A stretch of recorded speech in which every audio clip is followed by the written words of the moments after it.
वहीं बांग्लादेश में भारी अराजकता के बीच शेख हसीना ने इस्तीफा देकर देश तो छोड़ दिया, तो राष्ट्रपति ने किस तरह से आप देखिए जो मौजूदा संसद है उसको भंग करने का भी ऐलान कर दिया। आगे क्या कुछ हुआ है अगली रिपोर्ट में आपको दिखाते हैं। बांग्लादेश में भारी विरोध प्रदर्शन और अराजकता के बीच शेख हसीना हार गईं और उन्हें इस्तीफा देने के साथ ही देश छोड़ने पर मजबूर होना पड़ा। इसी के साथ शेख हसीना की पार्टी अवामी लीग का अंत हो गया। राष्ट्रपति मोहम्मद शहाबुद्दीन ने एक अहम बैठक बुलाई और सभी विपक्षी पार्टियों के साथ बैठक की, जिसमें बांग्लादेश के तीनों सेना प्रमुख भी मौजूद रहे।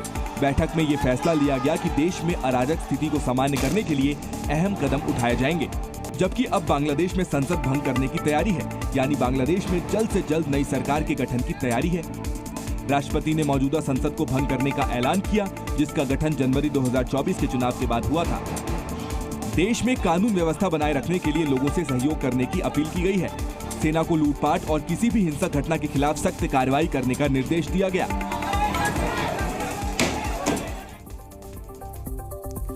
वहीं पिछले लंबे वक्त से बांग्लादेश में चल रहे विरोध प्रदर्शन और अराजकता के बीच हसीना सरकार का अंत तो हो गया, तो वहीं जेल में बंद बेगम खालिदा जिया की किस्मत खुल गई। कैसे, अगली रिपोर्ट में देखिए। धड़कते बांग्लादेश में शेख हसीना के देश छोड़ते ही कट्टरपंथियों की जीत हो गई, तो तुरंत उन्होंने कट्टरपंथी नेता जसीमुद्दीन रहमानी की जल्द से जल्द रिहाई की मांग की। मोहम्मद जसीमुद्दीन रहमानी का अल-कायदा से संबंध है। ये बांग्लादेश टीम में कट्टरपंथी इस्लामी संगठन का प्रमुख है। शेख हसीना के देश छोड़ते ही बांग्लादेश की पूर्व प्रधानमंत्री खालिदा जिया की लॉटरी लग गई। खालिदा जिया को जल्द से जल्द रिहा करने का आदेश जारी कर दिया गया। राष्ट्रपति मोहम्मद शहाबुद्दीन ने ऐलान किया कि बांग्लादेश की मुख्य विपक्षी नेता और पूर्व प्रधानमंत्री खालिदा जिया को तुरंत रिहा किया जाए। राष्ट्रपति की तरफ से सभी विपक्षी दलों की बुलाई गई बैठक में सर्वसम्मति से बांग्लादेश जनता पार्टी की अध्यक्ष बेगम खालिदा जिया और आरक्षण आंदोलन के दौरान गिरफ्तार किए गए छात्र नेताओं सहित सभी राजनीतिक कैदियों को तत्काल रिहा करने का फैसला लिया गया। यानी खालिदा जिया को बांग्लादेश में अगला पीएम बनाने की तैयारी है। और बांग्लादेश की पूर्व प्रधानमंत्री शेख हसीना देश में तख्ता पलटने के बाद सीधे भारत आ पहुंची। शेख हसीना का विमान सोमवार की शाम 5:36 पर गाजियाबाद के हिंडन एयरबेस पर आ पहुंचा। बांग्लादेश छोड़ने के बाद शेख हसीना के विमान ने सीधे भारत के गाजियाबाद के हिंडन एयरबेस पर लैंड किया। माना जा रहा है कि बांग्लादेश की पूर्व पीएम शेख हसीना कुछ वक्त भारत में रह सकती हैं। जिन हालात में शेख हसीना को बांग्लादेश छोड़ना पड़ा वो अभूतपूर्व है। ऐसे में शेख हसीना को आईजीआई एयरपोर्ट में न उतारकर हिंडन एयरबेस पर उतारा गया है।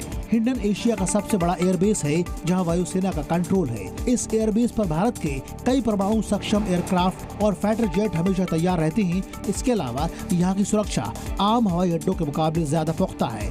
शेख हसीना का विमान कहाँ लैंड होगा, हो सकता है इसकी जानकारी शेख हसीना को भी ना रही हो।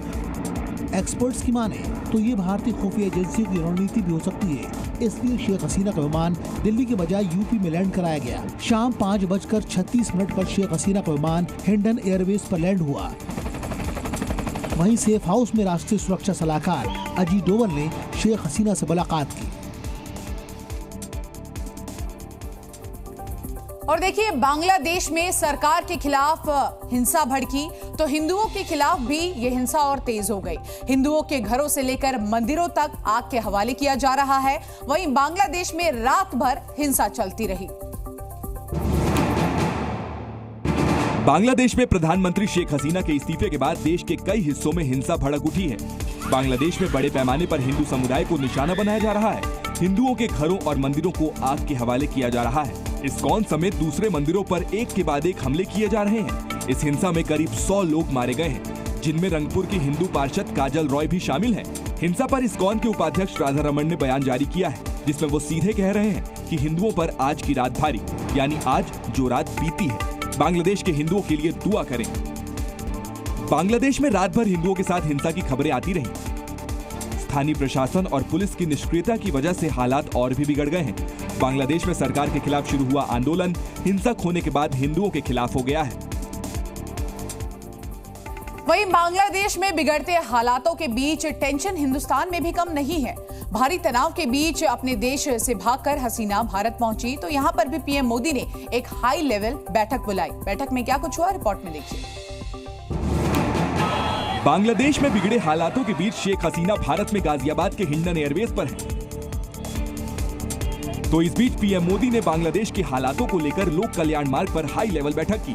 कैबिनेट समिति की इस हाई लेवल मीटिंग में केंद्रीय गृह मंत्री अमित शाह, रक्षा मंत्री राजनाथ सिंह, विदेश मंत्री एस जयशंकर और वित्त मंत्री निर्मला सीतारमण और एनएसए अजीत डोभाल के अलावा कैबिनेट सचिव राजीव गौबा, पीएम के प्रमुख सचिव P K Mishra, research and analysis wing के प्रमुख रवि सिन्हा और इंटेलिजेंस ब्यूरो के निदेशक तपन डेका मौजूद थे। राष्ट्रीय सुरक्षा सलाहकार अजीत डोभाल ने प्रधानमंत्री मोदी को भारत आई शेख हसीना के साथ अपनी बैठक के बारे में जानकारी दी। इस बीच लोकसभा अगले दिन के लिए स्थगित हुई तो राहुल गांधी अपनी सीट से उठकर सदन में विदेश मंत्री एस जयशंकर के पास गए और बांग्लादेश पर सरकार के स्टैंड पर सवाल पूछा। जयशंकर ने कहा, सरकार हालात पर नजर बनाए हुए है। जी न्यूज़।